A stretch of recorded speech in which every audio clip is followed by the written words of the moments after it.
What's going on? It's time for another episode of Too Hard for the Radio, transmitting from the future free state of Greater Idaho. I am the one-armed madman, and with me today we've got Julian Raven. Raven? I Raven. I should have asked before we started. That's That's all my right. bad, Raven but like the bird. perfect, perfect. Let me get my note off here so I can see you. I have to keep a note on my computer to remind myself to record these things. Otherwise, I end up not having video from time to time. All right. No Well, worries. anyways, you've got an interesting life from what I can tell from your bio. Why don't you tell us a little bit how you got into it with the Smithsonian? Yeah, long story, Nick. It's firstly, it's great to be with you. And after our little midsummer debacle we had before, but Yeah, it's all 6 right. p.m. But it's good to be connected. Yeah, it's a long story. 8 years now, so it's a big chunk of my life has been dedicated to this journey. Fascinating journey, unexpected. I didn't look for it. It sort of fell into my lap. But the long and the short of it is that as somebody who came to this country as an immigrant who became a citizen and who took pretty seriously what I learned about the United States and fell in love with, I'm the type of person that you like, hey, you know what? I'm going to do what I can to stand up and, you know, join the fight, join the cause for the ideas that I found remarkable in the Declaration of Independence and in the US Constitution. And as an immigrant, when you become a citizen, you swear an oath to defend those laws, that constitution against all enemies, foreign and domestic. So, in a sense, you become like someone who served in the armed forces or a law enforcement officer. You're or a politician and president. They put their hand on the Bible. They swear. You do the same thing, except you're an immigrant. And so, that's a lot of and before I even swore the oath, because that was in September of 2015, I had been here since 2006 and married and family and a beautiful wife and children. And I had already, committed myself to the ideas that this country had, taught and the things that God had given me through this wonderful nation. So I became a patriot and all of that as somebody who, as a follower of Jesus, that I could see in the fabric of the history of this country, forms an attitude and a disposition. So when you see that there's a responsibility in the light of the decay that you see going on, because as you read and study history and you see where America came from and what it stood for and what it did, and the remarkable story of incredible people that through all the suffering and hardship and death and all the terrible things, this incredible story continued. Then you see it being hijacked and, steered in a way that you're like, That doesn't look like what it used to. There's Yeah. something going on here." So, I was And always most ready people don't to. take that oath seriously. It's something that they just read off like many cops, many military, most of Congress and the Senate. Like they don't take that oath seriously and like you can question them like, "Hey, do you remember take," and they can't even tell you what it was about. Yep. Yeah, well, that's unfortunately a sign of the times, because when we go back in history and we look at the days before all the noise of mass media and all the stuff that is diluting, like, the human heart. You look at a time when there was just basically books and people read and learned and understood, and they had values and character that, from my perspective, it was born out of and informed from the scriptures, from the Bible, the values, the ideas, the principles going back 1,000, 2,000, obviously years. These things have come down through, even through, if you trace the American story back through the United Kingdom and all the way back to Magna Carta and all of the values that were codified and turned into laws. Those people took those things very seriously. They died for them. They fought for them. They realized this is the way we gain our freedom. This is how liberty comes into the world, in a world of tyranny and madness. I mean, what a mad world. You just pick up a history book. It's a mad world now, but it was a mad world then. But there was this sanity that came into the world through the ideas that were expressed in the scriptures, that then men took and lived and embodied and then turned into laws and gave people freedom. So those things are precious to me. as a truth seeker and as a lover of freedom and a lover of righteousness, justice. You know, these things are what made me tick. They made me tick since I was a young man. So, you know, coming here and finding that and echoing that agreement, that you're like, wow, you know, it's like this amazing. But then you come up against, you know, a partisan bureaucrat in the Smithsonian Institution. After a long story as an artist, I was inspired to paint this painting pre the election win of Donald Trump in 2016. As a New Yorker, he had shown interest to run for governor in 2014. And, you know, myself not being a political person, you know, I'm not affiliated politically. I'm like a homeless political person. Um, I was encouraged, and people that I knew were encouraged to say, hey, this is businessman with the name reputation and with the wealth and the ability. And he went on this exploratory committee in New York, but he couldn't get the support of the Republican Party at the time, and it fell apart. But you know, we were sort of languishing up here in upstate New York with the madness of the Cuomo dynasty. And it's, you know, you see something like that, you think maybe this can be good. And then the next year in June 15th of 2015, that moment when Trump comes down the escalator, and you know, I paid attention. I'm like, wow, that's interesting. There's a long story, Nick, between there and the journey that I would go on. Painting this painting, massive 7 by 15 foot inspired painting, that not only this giant portrait, it's a painting on canvas. You know, I'm in my art studio now, in upstate New York in a town called Elmira. But the values, the ideas that were sort of, it's a symbolic story. The painting's called Unafraid and Unashamed, and it's layered in symbolic imagery of the things, the values that I had grown to love in the United States and had wanted to make obviously part of this image, that you're looking for some of these things or maybe all of them to be restored. And so that's it. It's a sort of surreal image that embodies a lot of these Oh, wow. values. I'm looking Um, at it right now. I didn't look at it before, but that's a heck of a painting.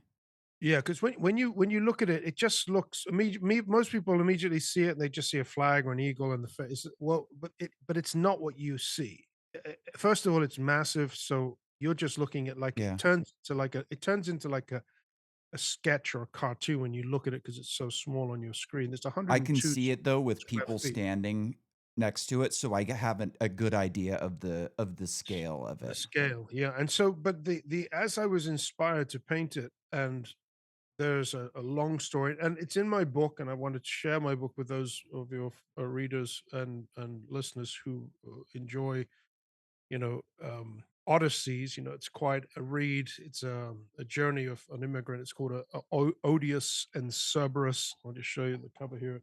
An American immigrant's odyssey in his free speech legal war against Smithsonian corruption. That's the cover here. That's me a few years ago with less hair, but marching up the steps to the National Portrait Gallery in my battle for free speech at the National Portrait Gallery, the Smithsonian National Portrait Gallery. So it's a great read. It's a funny book in one way, but it's also sort of a, you know, it's a challenging book. It's a challenging read. It's a big book. It's got lots of pictures I put in there. I made it so that people can really enjoy it. Um, and as you learn about the Smithsonian Institution, which has a remarkable history that I found out most people don't know. Most people, and myself included, obviously I'm from abroad, but most people have no clue about the Smithsonian. Is like an enigma. It's a mystery. It's something that Americans in general are sort of inducted into. They're taken to DC as children. They're walked through these museums and the Smithsonian, and rightly so, in the sense that it's a remarkable catalog and guardian of the story of America, and that's really what it became. That's the role. But its origin was not that. Its origin was a bequest from an Englishman, James Smithson, in the United Kingdom. Never came to the United States, and at his death, he didn't have family members who could take his money, and he was an illegitimate. He was a bastard. In other words, in the Victorian England, he was the child of two royal families who had got together outside of marriage. He was born in Paris, died in Italy. He was a reject in British society. Nobody wanted his fortune, which nobody knows where it came from. But at the end of his will, he said that, if no one, none of my family basically can take it, I want to give it to the United States of America. That in Washington D.C. they would build an institution called the Smithsonian. His name was Smithson, so Smithsonian Institution. I actually have it. My wife was waving it around before. I have on a document. I was waving it out. You actually have the original copy of the will. You can find it Cool. online. Even on my website. You can see his original handwriting, and the purpose of the Smithsonian was to be an institution. It's very short. It said for the increase and diffusion of knowledge among men. That's it. It's a very short description. So it's basically he gave money. He gave his fortune at the time $541,000, which was the equivalent in A today's lot. money of maybe $80 million. Um, it arrived in the United States in 111 sacks of British gold sovereigns that were shipped over in 11 crates. Cool. Um, so this, like I said, the book has a story, it traces the history and the origins, fascinating stuff. But then, I didn't know anything of this other than when I traveled the country with my painting and I campaigned for Trump. I met Trump. There was a copy of the painting hanging in Trump Tower. And I'm not a Trump apologist, in the sense now it's like my story evolved a lot, but it's at that time it was it was really important to me because of the ideas that I saw that I cherished that we could possibly begin to see them restored, making America great again, this sort of restoration of American ideas and values that were being just thrown out the window. Yeah, And so perverted. I think that's a common understanding among people who love this country in a certain way. Other people seem to just want to just abandon that and just let it just evolve into something else and that's very similar to what I discovered in the Smithsonian Institution. So before I get to that part, I was traveling the country. I showed the painting across the country, had a remarkable adventure as a newborn citizen. It was very exciting for me, traveling, getting involved in politics. It was really a remarkable American story and very, very much, it just unbelievable for somebody who grew up in a small town in southern Spain and to come here and partake in such a great story. It's wonderful. This country facilitates that. America, I think, one of its um, greatest powers as a nation is the way that it gives people the ability to dream and build their dreams and go, and it's amazing. It's like it just whereas you can live in other countries. I grew up in a beautiful country, but politically very different, very, very oppressed in many ways, which is Spain, a beautiful country. So America gives people this wonderful opportunity to really just go for it. And as an entrepreneur, I love that. So that was my journey with my painting. But across the country, as I showed it, I would hear people say to me, "Wow, this should be in the Smithsonian." And I didn't really know what that meant. I had heard about the Smithsonian. I knew it meant rockets and spaceships, but I didn't know what that meant. So after Trump won, which wasn't a surprise to me, I had painted that painting in the summer of 2015. Most people I knew thought it was a joke. They thought he was a joke. They'd say to me, "Oh, we'd have to hold our noses to vote for this guy." And I said, "Well, that's all well and true, but God's going to put this guy in the White House." And they thought I was mad. They laughed at me. I was ridiculed, and there were 17 other candidates at the time on the Republican stage, and four Democrat candidates right at the beginning of the presidency. So it was way ahead of its time, and the mocking and the ridicule ended when he won. Mhm. It all came to zero. And then I was sort of stumped, and I'm like, "What am I going to do?" And after a few weeks, I was pretty bummed out. I'm like, "I don't know what I'm going to do." I prayed, and I remembered hearing these people across the country say it should be in the Smithsonian. So it led me to research what the Smithsonian was.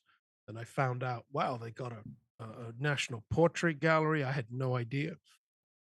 And the most remarkable thing happened was then I found out that, wow, 2009 and 2013, they displayed the Obama Hope poster, which is that iconic image from the Obama era and presidency, but especially from the 2008 campaign, the hope and change image. My painting was shown alongside that in California, in Pasadena, California in 2016. It was a really big deal. It was, by the guy who commissioned the artist to make that poster. His name is Yossi Sergent. The artist Shepard Fairey is just a guy who was a graffiti artist from the streets of LA. He met him at an art show, gave him $100 and said, "Make me this picture like this." The guy went home and took a photo from the internet. He photoshopped it, and then gave him the picture. Now, Yossi Sergent, who really nobody knows about, is the mind behind this. He was the marketing genius, hardcore, admitted leftist activist, but we got on great. We were like different sides of the political aisle, but Mhm. I had honest dialogue and there was respect there, and it was great. He was one of the very few people who could actually be civil and respectful whilst being completely in disagreement, and other than all the madness that you encounter. So that was really good. um and then I go through this process in post the election where I'm like, so what I'm going to do, and I research and I find out that that same portrait, the Obama Hope portrait, 2009 January 20th, 2013, January 20th, it was on this big celebration. Obama wins, a National Portrait Gallery, Obama, the portraits, oh, blah, blah, all this. And I'm like, wow, this is epic because it gives me the ground and the basis to apply then to show my portrait. I get all these letters written by upstate New York politicians, senator and congressman and councilman and you name it. I mean, lots of letters. The mayor of my town and some art collectors and a radio host, they all write these letters of recommendation. So it's a publicly supported application, maybe upwards of 200,000 people, the representatives covered in this area. And I then go through this process, and there's a lot more to the process that's in the book. Other hurdles and battles that I had to fight, but it ends up on the desk of the Smithsonian National Portrait Gallery director, a woman by the name of Kim Sayet. And I the next morning I call, and I'm sort of a forthright person, like to say, "Hello, this is me. I know my application was sent to you by so and so yesterday. I'd like to introduce myself. This is my phone number. If there's anything missing in the application, please let me know." Just showing good faith Mhm. and just putting myself there. And 15 minutes later, that was to the secretary. I thought the secretary would call me back, if anything, or maybe email me. But my phone rings, and it's the same number that I dialed, but with the one different digit. And I answer it, and it's an Australian woman. And it turns out that this woman, Kim Sayet, is an Australian. And so I get a direct call now from the director of the National Portrait Gallery. And I'm like, oh, I'm sitting down and I stand up. I'm like, Yeah. this is I did not expect this person to be calling me, but immediately she was really snooty and she came off immediately condescending. And I was like, okay, I'm being very respectful. It was really it's an honor for me to be talking to this person. I was very surprised that she should be calling me. And then she starts to object to my painting. And she starts by saying, "Ah, it's too big." She says, "It's like it's too big." I said, "What do you mean it's too big?" And I begin to, just politely reply and say, "Well, what is the size criteria?" And there is none. So she starts showing me that she's making up Yeah. this objection. So she quickly jumps to the next thing. And she says, "Oh, it's not from life." And this is where the whole conversation that goes off the rails, because when she said it's not from life, which means as a painter, a portrait painter, that I'm sitting in your place or you're in my studio and I'm painting a painting directly from you, not a photograph. Oh, I see. That's painting from life. I then said, well, hold on a second. You showed the Obama Hope poster 2009, 2013, and that was not from life because I know that story intimately. I know the guy who commissioned it. I was had my work shown with that work of art. And she starts to lie and raise her voice. Yes, it was. Yeah. And the minute she did this, I'm now getting shocked because now this director is lying. She's got me on the phone. She's objecting to this application, making up this law. And I was like, and it became hostile. It was 11 minutes long. And after I confronted her again and challenged her because I knew what I was talking Yeah. about, she jumps to the next thing. It's too pro Trump. And I'm like, too pro Trump. I mean, how does a portrait not be pro the subject? You know what Yeah. I'm saying? It's like, how does that work? And then she's like, well, it's too political. And I'm like, too political? Pope isn't? I mean, you're right. That was the campaign poster, the 2008 campaign poster from a political campaign. This woman was getting madder, jumping around, trying to make objections that would not stand because they were all made up. And her basically her final objection after she's realizes that I've really rebutted everything she said.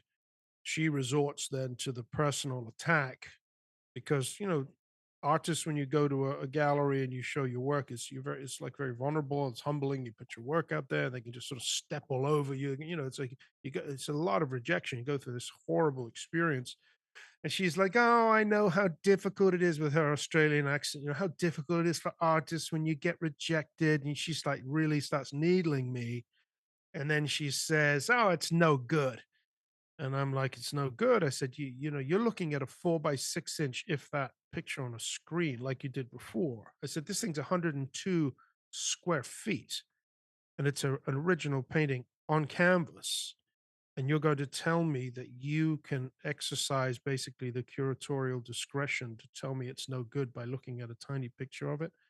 And then she was like, "Well, where is it then?" And I said, "Well, it's in my studio in upstate New York." "Well, I don't know. We're not going to be able to get up there to see it, this type of thing."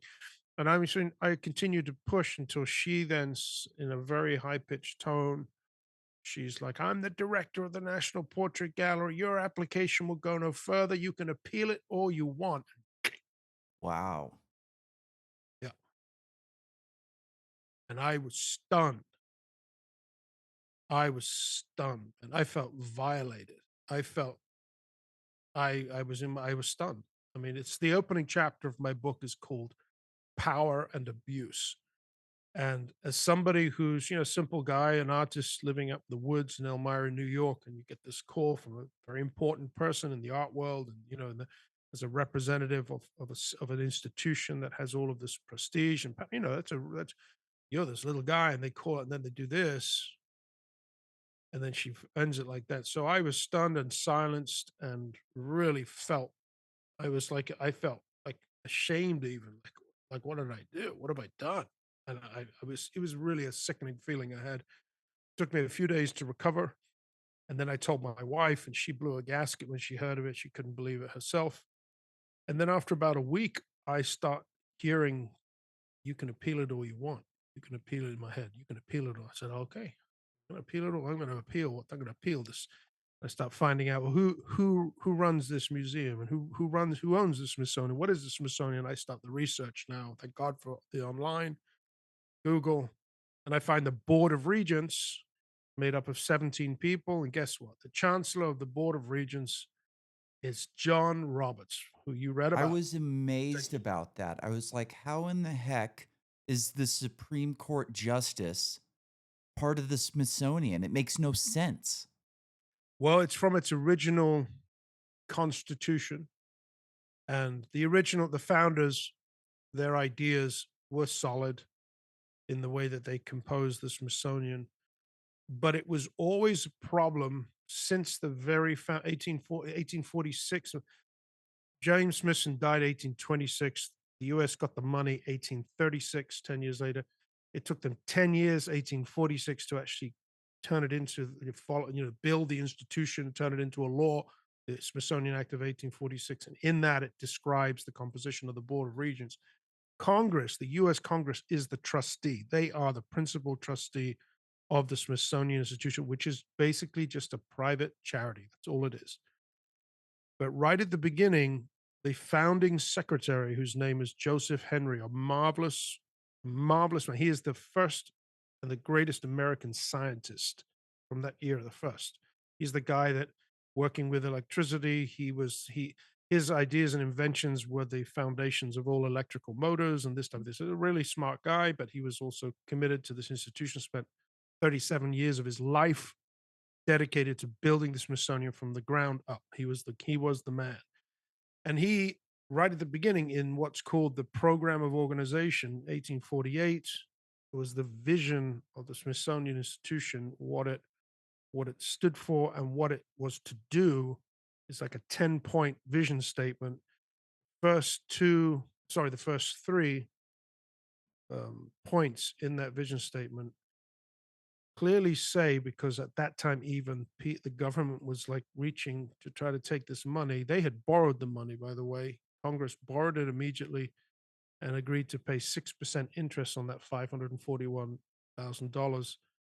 And that interest was then the payment necessary and sufficient to build and run the institution. It was a lot of money, it was a lot of interest. 6% was sufficient in those days to run this institution. It was never meant to run on Congress, on appropriated tax dollars. It was never meant to. The private institution funded by millions of dollars run itself. It didn't need money from the ICSA, but it could go on to get donations, etc. But it never should have appropriated taxpayer dollars. That's another problem that we encounter later on. So the composition of the board, it's the chief justice, is the chancellor. Then you have the vice president on the board, three members of Congress, three members of the Senate. Back then, I think it was five members, but now it's nine members of the public who are very successful, famous Americans, who sit on the board of regents. It's like 17 people. And so when I find out, wow, this is the board, I'm like, I was jumping for joy. I'm like, man, Chief Justice of the United. Wait till he hears about this. Wait till he gets a load of my appeal. So I drafted an appeal. I wrote down what she did like half an hour later, the day it happened. So I had a pretty good Yeah. note. Learned in life it's very important to do that, and I did. Even in my beleaguered state, I did. And then I write this application, this appeal. I add the application to it, all the letters of reference, and I then add copies of the painting, and I make these 17 packets and sort of carry them to the post office and mail them all off to the Smithsonian Board of Regents. And I'm trying to get in for January 20th. That was December 1st, so I had plenty of time, 6, 7, nearly 8 weeks. Now, after that debacle, my recovery was like a week. It's like getting into maybe the 10th or 12th of December. Christmas is coming. I'm like, oh my goodness, it's like, oh, I don't know. This is like, it's going to fall into, everyone's going to go away. Anyway, I write this letter. I don't hear anything. I think I got the letter like right at the beginning of January from the Smithsonian, one-page letter from a guy called Dr. Richard Curran, an official, not part of the Board of Regents, who says basically, the Board of Regents, John Roberts, have handed me your letter. And I didn't mail a letter, I mailed an appeal. So he immediately sidesteps what I was doing. And he says, basically spoke to Kim Sayet. I agree with everything she said. We've already got a picture picked out for Donald Trump. Goodbye. And slams the door in my face. And then I'm stunned because I'm like, I sent an appeal. I sent an appeal and documented accusation, and this guy throws me to the curb with one or two tiny paragraphs. And so again, I'm like, all right, and I got a black eye. And just kicked me between the legs. And I'm like, tears coming down your face, like, man, I can't believe this. Really, really stunned. So again, you can appeal it all you want. I'm like, I'm going to go sue them in court. I didn't know what I was doing. I didn't have the money. I'm not Yeah. someone. I don't have resources. I fell in love with this country, and America allows me to take the government to court by myself. I'm going to do it. I'm going to learn how to do it. Yeah. I'm going to get the books. I'm going to study this thing, and I did, and that whole journey. It's an amazing journey, and I think as I share this story and why I do this and why I wanted to do it, and I've been doing it for a long time, but now even so more focus in the last so many months because of what's happened, which is really amazing in the last 2 months, is really just to remind Americans that it's what we're given that allows the average man to do great things with little. You just, I have great faith in God. I trust God is leading me. I trust God to help me. But the rest is a lot of sweat and tears. But we can do it. I was reading the description of your site and your broadcasts, and you present that idea that I know so well, which is that we're facing this beast that so many times it's like, what in the world are we going to do? Yeah. How can we deal with this? And I believe, and I'm always optimistic that, I said, just imagine if everybody, every single one of us that really cared, just took up one cause, just one. That's part of the problem. There's too much noise, and everyone's go, oh, Mhm. and all this, and the media's just stirring up the pot, and everyone's no, just pick up one cause and go and bang that drum until you die. Yeah. Because if America must survive what was written by our founding fathers, that's what they said. It's attributed to John Adams when he said it, it doesn't take the majority to prevail. He says it takes a minority, an irate minority, he said, that are tireless, irate, but are keen on setting brush fires of liberty in the minds of men.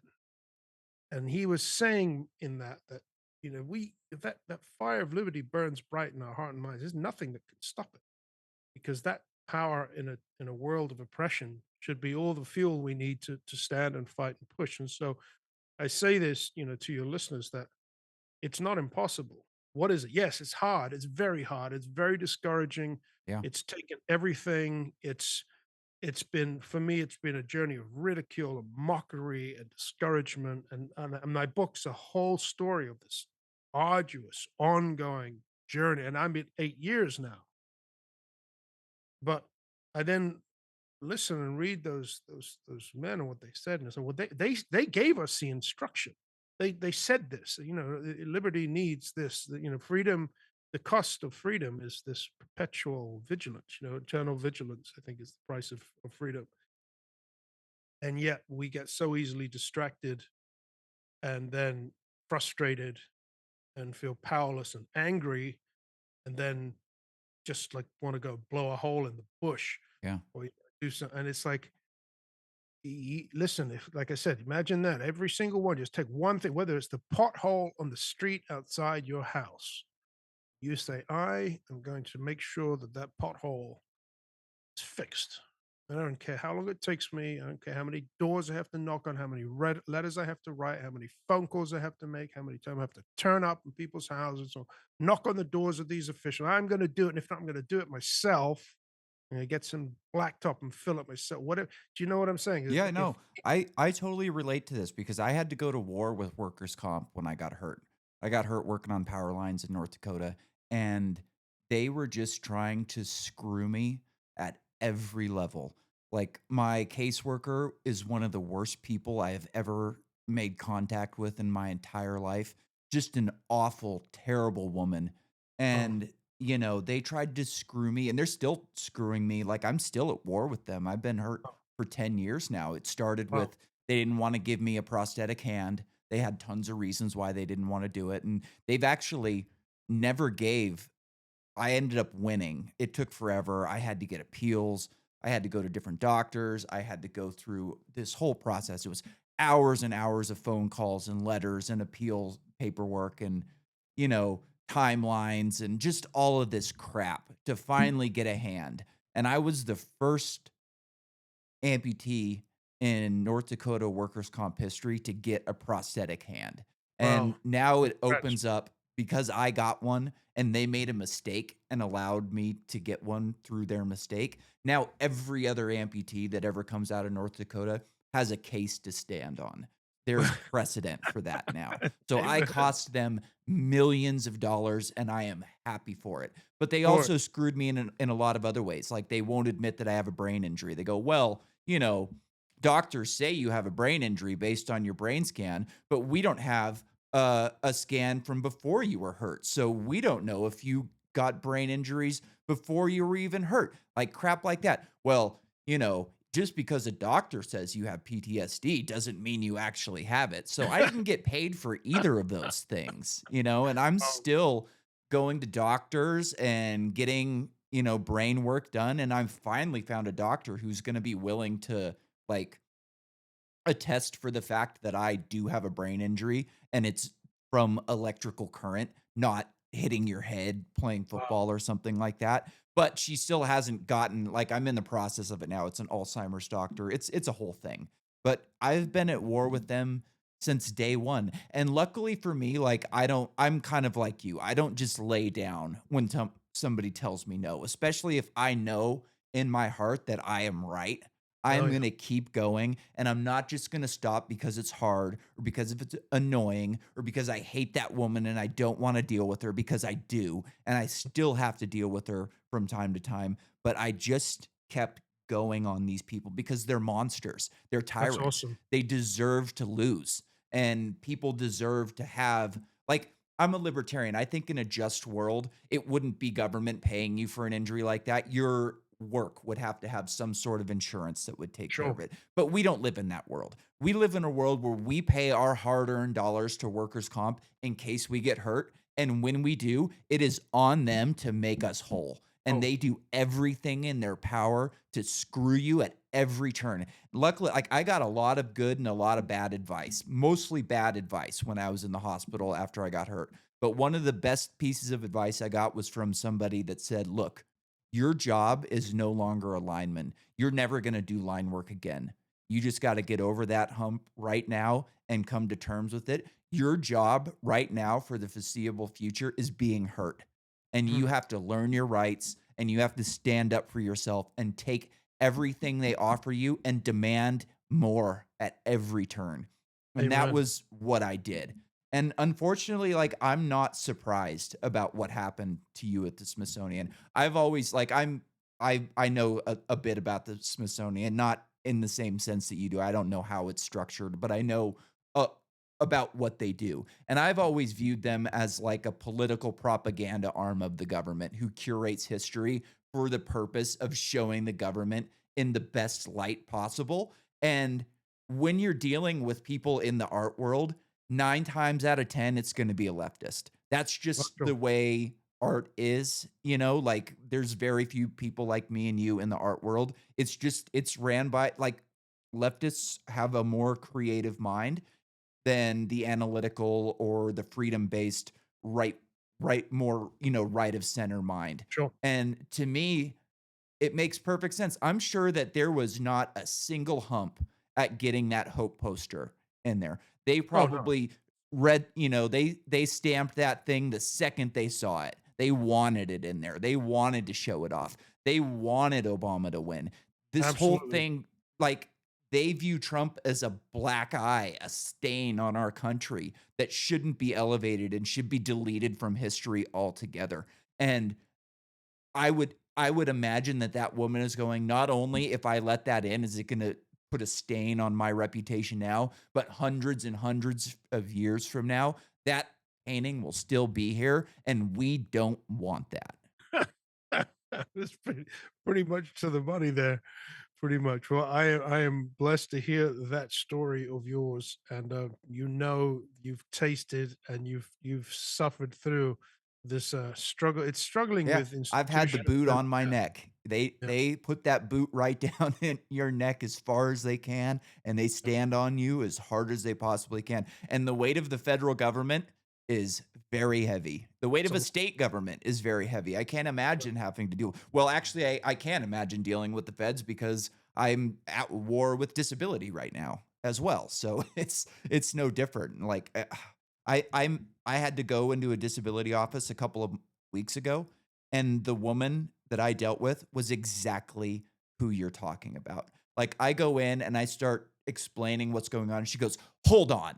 I can only deal with one thing at a time. You need to explain this slowly, one thing at a time." And I'm like, "Oh my gosh." And like, I had my phone on me, and at that moment, I was like, I should start recording this because I know, like, you should record everything you do with the government because they'll lie at every Yeah, well, turn and they'll say, "Well, I never told you that. I never said that." So when I do, run into a problem down the line again, and I have to go back and talk to that same woman, she's gonna go, "Well, I never told you that they were gonna do that." You know what I mean? And without getting into it, it's a whole long story about disability as well, but, like, I had to go through I got I got kicked off a disability like a year or so after my injury, and they go, "Well, just apply again when you get off of workers' comp because your workers' comp is offset anyways, and we're not really paying you." It's like, "Okay." And then I go to apply again after workers' comp, and they go, "Well, you were supposed to apply 3 years ago. You can't you can't apply 5 years after you've been off of disability." And I'm like, What are you talking about? Like, nobody ever told me that." I had to get a lawyer, I had to go to court and have a meeting with a judge, and I finally get on disability. This the first time I'm meeting with the lawyer and they're like, "We've got a good judge. Like, this judge is very favorable to disability clients. She approves it most of the time, where mm, most judges are like 50-50." And then Jimmy Carter died, so they canceled my appointment. I had to go another 3 months down the line. And right. luckily, like, I was smart with my workers' comp payout, which wasn't much. It wasn't even 2 years worth of wages as a journeyman lineman, and I'm doing okay. Like, I'm surviving, but if I had no money, I'm a year and a half, 2 years in on this dispute right now, and Wow. even after they even after they approved me, they started giving me $100 a month because they just assumed I was still on workers' comp. So now I had to appeal, and they told me it's gonna be another 4 months. Yeah, And it's like, if I was starving, I would be screwed right now. oh, yeah. And it's like, I worked my ass off, and the government steals my money as far as I'm concerned. They steal my money and put it into these programs, and then when you need the program, they make it as difficult as possible for somebody like me to get on disability. If you're a Sure. 20-year-old leftist that has PTSD from who knows what, they'll approve you immediately. But someone like me, they go, "Oh, you just need to get back to work." Yeah, there's a mentality of these the bureaucrats that I learned even up where I am here, the sort of the great the struggle that many of them have to get the job in the government because they look at it as this lifelong security that they've fought so hard to get, and they will do anything to keep it and protect themselves. And that means they're going to just follow what they've been told to do, and they become this basically that there's no humanity in them. They become drones for the system because they are and I was like, what is it about these folks that are like this? And I'm like, yeah, I always hear these comments, yes, because they're just waiting to retire because they're going to get that pension after whatever 20 years, Yep, and then they're going to go in. And so they are banking their entire life and their retirement on that job, and they will not let anyone jeopardize that. That's the what I think controls them. They're not trained or encouraged to be human. They're system operatives, and that's what it is. And it's real. It's real that the state is like that. And obviously the state has to function in a sense as a sort of or should or its intention to be a neutral arbiter, that type of thing. But it's human not. beings are involved, and it just gets messy because their personal motivations are always behind what they're doing, which we can't see.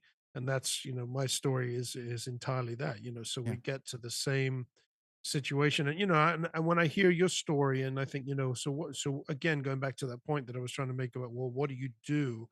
Obviously you're doing these blogs right now, which is conversation, which is the beginning where you start talking about it. You start saying, all right, well, this is real. We're not making this stuff up. expanding your mind. You're you're not, yeah, you're not making it up. I'm not making it up. And so, well, what do you do for the next guy who's about to enter into that? And it's like, well, I think about my life now where, the next stages of my life with this battle that I've been on. And I have wanted to educate, wanted to share this, wanted to inspire people and then equip people. It's really then to try to make a layer or to try to create systems again, and it becomes a system. It's unavoidable that people who are about to enter into this system that's the government, they can be equipped and they can be prepared. They're not just left like you and I, when you go up against it, it's just like, what, how in the world can they be treating us like Yeah. this? And they It's like, don't grasp the fact that they work for tax dollars. They that's the they point. Yeah. kind of get it, but they don't really understand that we are paying for this. So, well, I pay taxes too. It's like, no, no, no. You pay taxes with taxes. It's With different, taxes. and they just I have family that works for the state and they just don't get it. They just really like unless you have a true understanding of the state and how it operates, you kind of just look at it as this inevitable thing that exists and you they don't grasp that like we are working, we are breaking our backs for them to just take our money and treat us like garbage. That's quotable right there. Yeah. A T-shirt, and that's those are the facts, and yet, and I got to come with the positive spin is to say this is all true, but because in this country, so like I grew up in Spain, where the bureaucracy is easily 50 times worse Oh, or I'm more. sure. Yeah. It's the bureaucracy in Spain, which is a former communist country in the 50s of the last century. Today it's socialist, it's socialist government. The layers Yeah, I of was just gonna say there's so many layers because you've got your state bureaucracy and then you've got the EU on top of that. It's oh, even it's just yeah, worse. just no, just Spain is just that's all you need to just feel like you're gonna die. And yet the Spaniards, they are so powerless and they feel so powerless that they don't even bother. What they've done, and they've learned, this is why they have such a great, vibrant culture, is they said, "Forget, we're just not even gonna bother, and we're just gonna go and have a good time." And they've become masters of eating this amazing food, enjoying the sun and the life and the wine, and the Spaniards, they know they live very well with very little in many ways compared to what the United States has, but they have learned because of the impossibility of the system that they live like that. Now, I was in Spain for the last year and a half. It's where I grew up. I went there to care for my mother with my wife, and it's very tempting to want to stay in a situation like that where you don't want to deal with the beast Yeah. because you don't have to, and it's pointless even to try. You just go to the beach and have a glass of wine and watch the sunset. That's Yeah. so now, but when you Life's a come lot here, you easier. see. Like ignorance is bliss. I know a lot of people who Oh, no, don't don't they know, because oh, they do. if you Okay. press the button, they'll get the frustration comes out very quickly, and they're cursing, and then they're mad at the government, and then this is just the frustration is there, it's palpable, Yeah. but they cannot do anything about it. There is a distance between the common man and the political and the bureaucracy that they cannot do. They can't do it. It's not worth it. Because if you try to get into the system and try to do any little thing, you immediately are met with the most agonizing bureaucracy that strips you of any strength and energy and desire and will. And that's why they've developed such a corrupt dual system that the only way you can get anything done is under the table, and it's all through this bribery system or who you know. It's called enchufe. It's the connection, which is similar to here because it's human nature. But over there, if you are going to get anything done, it's only going to happen because you know somebody who knows somebody who knows somebody, and they can just make a call and it's going to happen. And forget trying to go through system. Forget it. So that's a reality that many nations face, and it comes back to us here in America and as Americans and say, okay, well, that's not us. It's not it's bad, but it's not that bad. And I know because I've done it, I've seen it, I've been in it, I've fought it, and I'm fighting it, and I know that you can push the needle. Yeah, you But it's can. a very I made it possible for another amputee to get a hand, and there you go. that's one of the best things I've ever done in my life. That's huge. I've done a lot of bad things in my life. I haven't done a ton of good things, but that one and it wasn't I wasn't doing it for other people. I was doing it for myself, but in doing it for myself, I Amen. opened the door for everyone else that gets hurt up there. And So, well, that's that's a similar motivation to myself as yep. far as the free speech aspect, because I'm like, so what happens to the next artist who goes? Yes. What happens to him? He has no ground to stand on right now. and it's like it's a sickening feeling to think, they could experience the very same thing I did, and Yeah. they have nowhere to turn until I get a precedent that I can stand on and that others can stand on. That's what you've Yeah. done. And, That's encouraging. my Yeah. lawyer told me about a guy that he represented before me that was trying to get a hand, and he got shut down by disability, or not dis by workers' comp. He appealed it, went to an appellate court, lost, went to the Supreme Court, lost. So he spent 15 years of his life trying to get a prosthetic hand. And when I got mine, I was like, "Hey, can you like just tell me this guy's name so I can look him up on the internet and like maybe tell him try again?" And Oh, so I did, and I found him, and he was like, "You know what? I appreciate you reaching out to me, and I love that you won, but I've dealt with them for so long that I just can't do it anymore." yeah. I And I know feel that terrible place. I for know him, that pain. you Yeah, I know? know that place. I know that place. That's a horrible place to be because that's where it strips your heart out. It's where you've just been gutted. Yep. They And told me the prosthetist that they sent me to was like, "So, we'll get you a hook, and then when you and your wife have kids, then we'll ask them for a hand." But I had already talked to my lawyer, and my lawyer was like, "They did the same thing to this other guy, and they didn't give him one." If like, you have to get everything up front. So, like, luckily, I was able to go to the Mayo Clinic and get a second opinion, which they didn't wanna give me, but within the law, like, they have to, and you know? But this is amazing though, as a space, as a is there's such a room there for advocacy, Yeah. and I don't know if you've written a book yet about it, but, No, I haven't. It's so hard to even, like, relive it. It just makes you feel rotten, yeah, and, like, I was actually thinking about that just as you were talking. I was like, "Man, I yeah, feel like" yeah. you wrote a book about what happened to you, and I'm sure that could be a good roadmap for other people, and Yeah, and I it's healing, should it's do very cathartic. something. Like, Yeah. I don't know if I could write an entire book on it. Like, it would maybe be a short book or something like that, but it doesn't have to be 300 pages. It could be 100 pages, and, you know, Yeah, but it's there are probably there are so something I many should do. systems today to help, and there are people out there that would probably assist you. There are book writers that will Yeah, take your story and they'll write it, and you can get them to tell your story in a way that blow your mind. yeah, And so and why? Because A, it charts your journey and makes sense of your life, 'cause that's what it did for me. It's a huge, huge step to do it. And then B, when you can then step into the next level of the battle, then you're like, this is the calling card.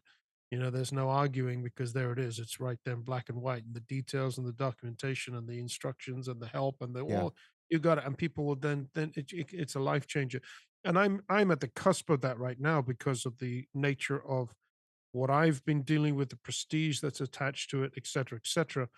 It's sort of compounded in that it's so much worse because nobody dares or nobody wishes to associate themselves because the Smithsonian holds this sort of pseudo sacred place in people's minds that I've had people scream to my face, how dare you sue the Smithsonian, yeah. like it's like the sacred Like a cow. church. I got lots of blogs I've written that have called that, and chapters in my book that deal with it as this sacred cow. So those are other dynamics that my journey has brought up. But obviously, it's that joy that you've experienced knowing that you've helped the one. I mean, there might be 10,000 other people out there waiting, Yeah, and then because it becomes then your mission, it becomes your reason for being, because out of it comes life to other people and hope and knowledge, which is the power then to change their circumstances. And I think that's a huge consideration for you. And with the way that the technology, you can dictate it, you can yeah, sit there, you can talk it out. You yeah, can just talk it out and it writes it all out for you. It's amazing. It's there's really, in today's world, everybody has some story. You've got a dramatic story that is not that it's easy, but it's so attainable in today's technological world, and you can have it done in months, yeah, an amazing accomplishment that your story seems to be crying out for. So it's powerful. It's a powerful graphic. Just you yeah. know, It's uh, something I should do at some point. It's just yeah. one of those things where No, you have to it's tough to. resolve and say no. It's got to be done. Yeah, That's yeah, no. You can't put it off. The mind will play games, and you'll be yeah. 10 years time. You're like, yeah, well, it's like, So do you think you'll ever get the painting in? well, what I hope for is not see, my lawsuits have been about getting a getting the procedure applied to my painting. In other words, the curatorial process needs to be applied. I had the violations were all these arbitrary excuses. So the first step is to say you have to process this according to the standards of portraiture consideration and acceptance. It's not just you get it in. This is what's been going on, like you said, with the Obama poster, etc. It's like that. It's just because I know how that got into the Smithsonian. I know exactly the story, and it's all who gave it and the prestige and it's all this stuff. Yeah. So my first request has always been that is and that's some is I've had it's a long journey, lot of media attention, but so much poison that came with that, and some of the worst things were the way that these journalists, they're as bad as the people we discussed in the institutions. There are just some very very sick people in journalism who they will take the story and they will always twist it. And, they would always, oh, he's trying to force them to take his painting and this. And I'm like, I never said that once. I'm like, I just want a fair consideration. I just want you guys to follow the written standards, which I found them all. And I know that it qualifies in every way, shape, and form. But out of proceed, following respecting the will of this guy, James Smithson, and how the trustees have built this art component and what they established as the process for considering works of art, put it through there and then we'll talk. So I know it well enough that I know that it qualifies. There's no way that it couldn't. There's no way that it couldn't because of a precedent with the Obama Hope poster. And that gets into the free speech aspect as far as viewpoint discrimination. You see, once they accepted the Shepard Fairey Obama political portrait, which was the campaign portrait of that election, and they showed it for the inauguration and celebration of the inauguration of this president, then president elect, and then president second time. And they created a free speech, First Amendment protected forum because the government and the Smithsonian is not the government. The Smithsonian is government run. Smithsonian is like the government's like a hand in the glove. Yeah. Glove is the Smithsonian, the hand is the government, but the Smithsonian is totally independent from the glove, Like except the the glove like the Federal animates. Reserve. Yeah, it's similar in that sense. And so but the Smithsonian is a private entity. It's not a government creature. It's a totally private trust. I have the documentation. I've got the chancellor of the Smithsonian, William Howard Taft in the 20s. I mean, who was the chancellor and he was president. Amazing man, Taft. I have a chapter in my book called American Taffy and American Taft about this incredible guy who came from nowhere and becomes the most decorated politician for good or for bad, however people want to see him, but an amazing story. Again, another American story. But he said that the Smithsonian, in a big controversy that was going on back then in the 20s, he said the Smithsonian is not and never has been considered a government bureau. He said it's a private institution under the guardianship of the government. And that's what a trustee is. The government is just the trustee of a private charity. That's it.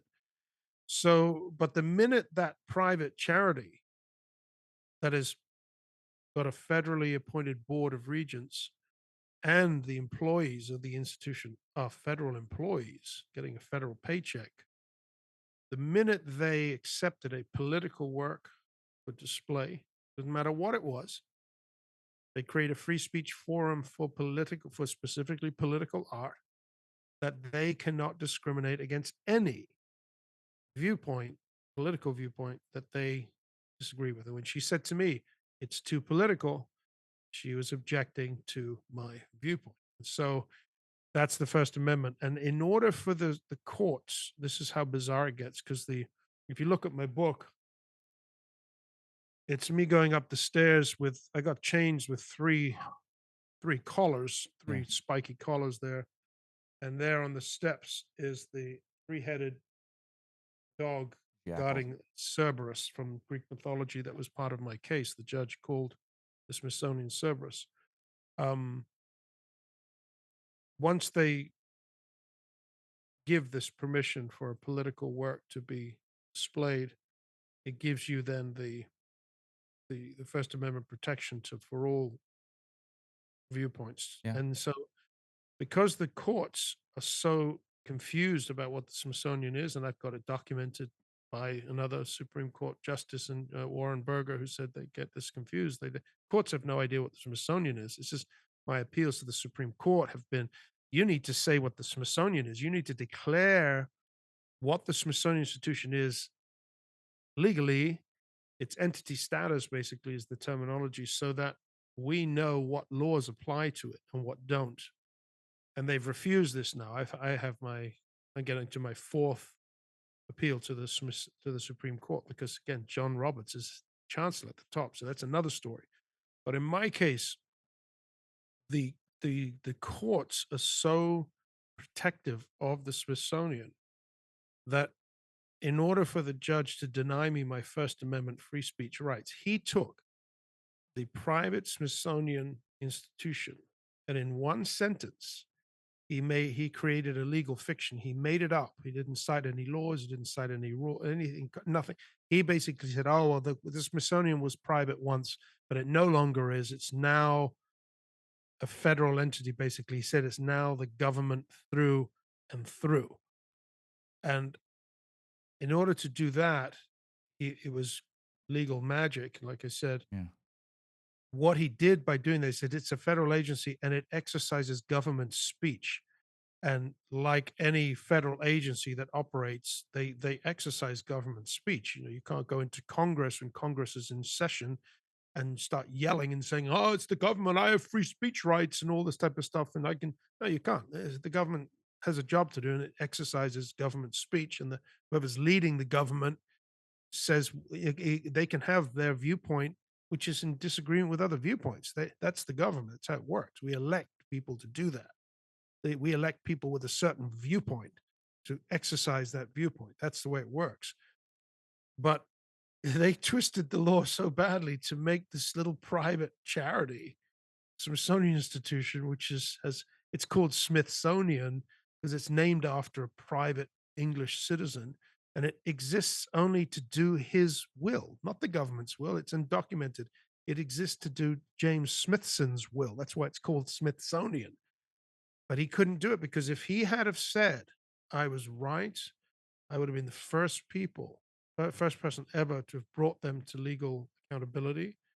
And there's such a status quo bias in the courts that he said, "No, you don't have free speech rights because this is the government speaking." Yeah. And I said, "You got to be mad. You got to And be absolutely mad." I presented page after page of document and he ignored it all, completely ignored it. And he just said, "It's the government through and through." But the this amazing thing is, after my appeals and the failures, and my appeal went to to Supreme Court. Justice Roberts recused himself. This is 2019, and then I was devastated. I said, "How can you do this? This is an unanswered question of federal law. You guys are obligated to answer this and sort this out because I've been silenced. My First Amendment rights have been trampled on. They couldn't care less." So fast forward now years and another lawsuit, 2022 against her. She blocked me on Twitter. So this is a hostile partisan actor. The greatest thing happened, and like I said, I was in Spain and I had not that I'd given up, but I had reached the end of what I was going to do. The judge in my second lawsuit was so hostile that I filed a judicial complaint against him. He was so hostile in his memorandum. It was like open warfare against me again because of his disdain for what I represent. It's just unreal. So I reached a point where I'm like, I can't do anything anymore. And I was really discouraged because I was like on the beach in Spain at 4 in the morning looking up at the stars. I'm like, God, I've given like 10 years of my life to this and it's 8 years of legal struggle and I've suffered and ridiculed and there's not an ounce of vindication. And this is just, is this it? And then I'm like, well, maybe it is. I'm just gonna like your buddy there who you said, it's like, I Yeah, don't want had anything to enough. do with it. I went through that and I just wanted to block it out and not think about it ever again. I wrote this book and I don't, I can't. I want to just look and enjoy myself and try and live because it really takes hold of your life. Well, that was 3 months ago, maybe 4 months ago. And in May, our circumstances in Spain changed. We had already planned to come back for our daughter's graduation, but we came back full time. We came back and we came. I arrived on May the 5th this year after being a year and a half in Spain. And on May 30th of this year, the president fires Kim Sayed. 8 years later, after all that I've been through and all the people in they know, the people in his cabinet, the DOJ, they know my story. It's really all, but he comes out and says, "Oh, people have told me that this woman is highly partisan." Yeah, they know that that's what the judge said in 2018. He said she was partisan and she was odious. That's where the title of my book comes from. And yet what she did was perfectly legal because it was the government. And it was just the most bizarre ruling. But 8 years later, boom, boom, boom, boom, boom, 2025, he fires her. Now, I get a call then from the Washington Post, and they're like, "Oh, so Mr. Raven, what do you think? You're number 4 on the president's list of 17 reasons to fire Kim Sayed. What do you think about that?" And I was like, "Wow, that's pretty cool." I said, but it's 8 years coming. You should have done this 8 years ago. This Yeah, started way back then. But it's good, it's great, but it really was great because the Washington Post, this journalist Maura Judkis, you look at those articles, she was the first journalist really in years to be really, really sharp and as objective as she could be with the facts of the story. And she brought my story into it, whereas all the other media was all siding with the yeah. Smithsonian. That's Oh, kinda the mean surprising president. coming from the Yeah. Washington Post. Well, this is it. It's very surprising, and yet it was like, again, I come back, it's May 5th, I arrive, and by May 30th, this has happened. In June, this happens. It's amazing. God is in this. He's in this story. And it's like I haven't been left to the wayside. This is and since that day, and even since the article that she published, I got so encouraged and it spurred on a lot of attention then and more mockery because now they're having to deal with it. All the other media refused to look.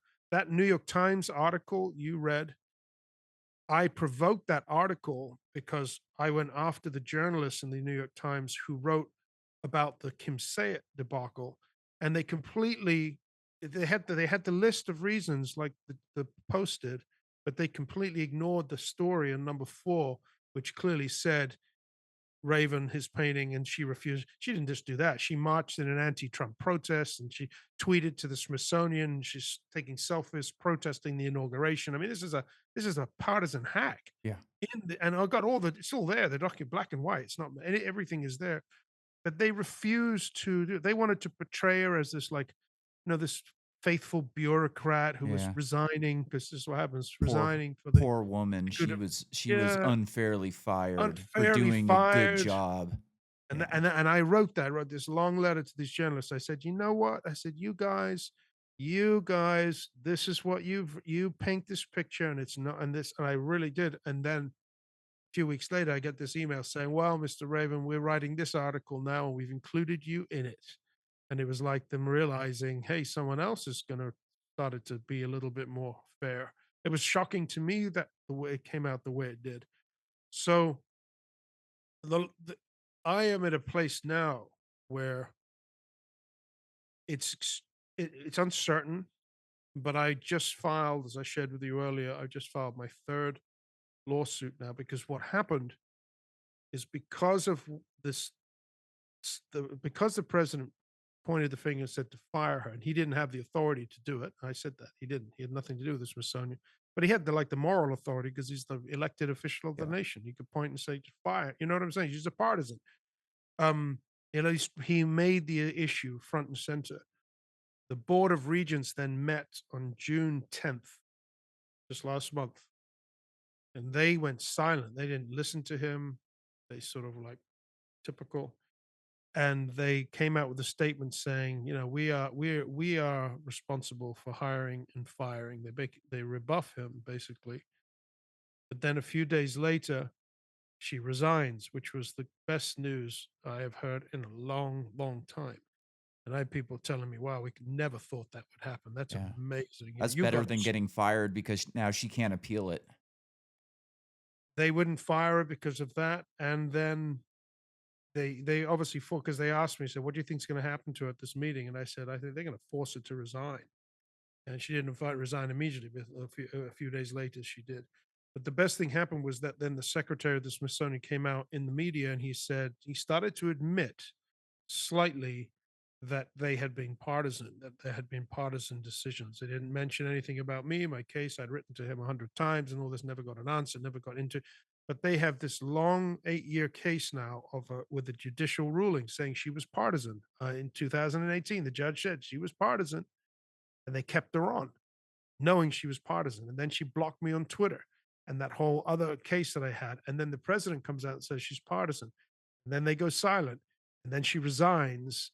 It's all proof that she was partisan. And they knew it because then the secretary came out and said, "Hey, we've been a little partisan over here," without really admitting to what. Yeah. And I said, "I got you. I'm taking you to court again because now I can sue you because you had kept her on for 8 years knowing she was partisan, and the Smithsonian Institution is a trust. It's governed by trust law, non-profit trust law, and the duties, the fiduciary duties that govern nonprofits or trusts or churches. They have these duties. When you have it, when you're bound by a fiduciary duty to carry out the will of somebody else, you're bound by the strictest moral obligations, and they are the duty of care, the duty of loyalty, and the duty of impartiality. And so the trust says it must be the trust must be basically exercised in the for the sole benefit of the beneficiaries, who is we, you and me, the American people, but they must do it in such a way that it is impartial. And now I have them admitting to being partial, admitting to keeping this woman on for 8 years who was ruled as impartial in 2018. I got him. I got him. I got him. I got him. And that's the Chief Justice. I'm asking for his removal. I'm asking for the removal of the secretary. I'm asking for the court to dissolve because the courts have the power over these trusts. They can dissolve it and they can send the Smithsonian with a dissolved Board of Regents back to Congress, who can then rebuild it, make a new board of regents, and have none of these politicians in there. They have. I have a John Roberts in 2007. He ordered an external review of the Smithsonian Board of Regents and the governance by experts in nonprofit organizations, and they wrote like a 200-page review. Got it, reviewed it. It's part of my book. But in it, they recommend basically the dissolution of the Board of Regents and replacing it with professionals and blah. They get rid of all of these politicians, and he didn't follow any of it. So I have all this documentation. I have 3 bills in Congress that were efforts to reform the Smithsonian Bill 2022. I compelled my local congressman to write a bill called the Smithsonian Modernization Act. It was laughed out, and no one did anything with it, but it is there. It was written, 3 bills, Senator Grassley, Congresswoman Eleanor Norton Holmes over the years, and then Sempolinsky in 2022 to modify, reform, and change the Smithsonian. And all of these things have come to a head now, and so I resued them, and I'm in the midst of it right now.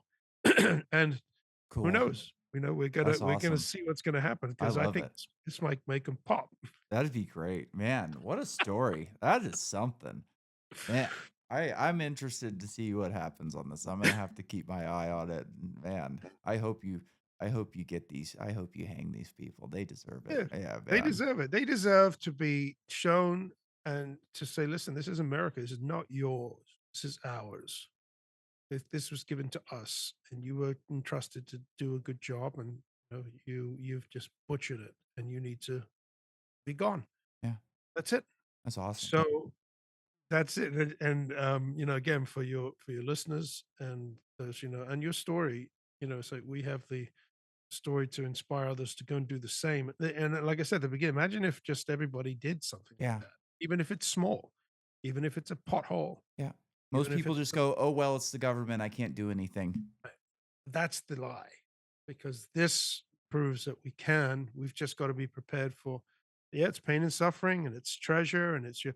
But what did the founders say in the Declaration of Independence? This always amazed me about that statement. Where they said at the end, after they declared all the violations of the king, and at the end, this is like, we pledge to each other our lives, our sacred honor, and our treasure. Basically, it's like you're Yeah. going to give it all for the cause of liberty. And it's like, if we don't do that, if we don't get what they did, if we don't get it, then don't complain when it's like it is, because it's only like it is because good men have let it become like this, because we've forgotten what these men did and sacrificed. I quoted my book, John Adams, again, who writes in a letter to his wife Abigail. He writes to her and he says, to posterity, to us, says to posterity. So basically, if you screw this up, and after all that we suffered and endured to give you what we fought for, and if you mess it up, he says, I will repent in heaven for ever having even tried or done anything to do it in the first place. Like, I will Wow. basically regret it to the end of time. And so he writes that to us. This like, posterity, you got to hear me. And if we don't, and again, if we don't do it because we're too busy, farting around, then we have missed the boat. We've missed our calling. And Yeah. what is our call? Well, this is what it is to be an American. Is there anything else? You know, I always that's I always joke that there was a fire at Thomas Jefferson's grave recently because of his consistent rolling. All the friction just caused it to go up in flames. I have a clue. Yeah. And And it's like, it we goes back must. to that oath that you took. You took that thing seriously, and most of the people who take that oath, I would imagine that there's a lot of people out there that goes, "What does a painting have to do with free speech?" They're that divorced from what these amendments actually mean and what Yeah, free speech is that they is don't even know how it applies, where it applies, when you can and can't use it. It's really something to watch. it's real. All But it right. can change. We got to be optimistic. Otherwise, what's the point? Yeah. You know, No, it's, I agree with you. it's like we have to, because they did. And if they've entrusted us with that, it's like, well, excuse me, it's like, 3 months ago, I was on the beach in Spain, and I was like, I don't want anything to do with that ever again. Yeah. And yet God is not done. He's not done with us. He's not done with his country. And what a privilege, no? What a privilege we have to be here when all these people in the world would love to be here in our stead. Let's just not go and mess it up. Yeah. I completely agree with you. All right, man. It was a pleasure talking with you. I'm gonna go make some dinner. We'll get out of All here right. on that. Have a good night. Thanks for listening. God bless.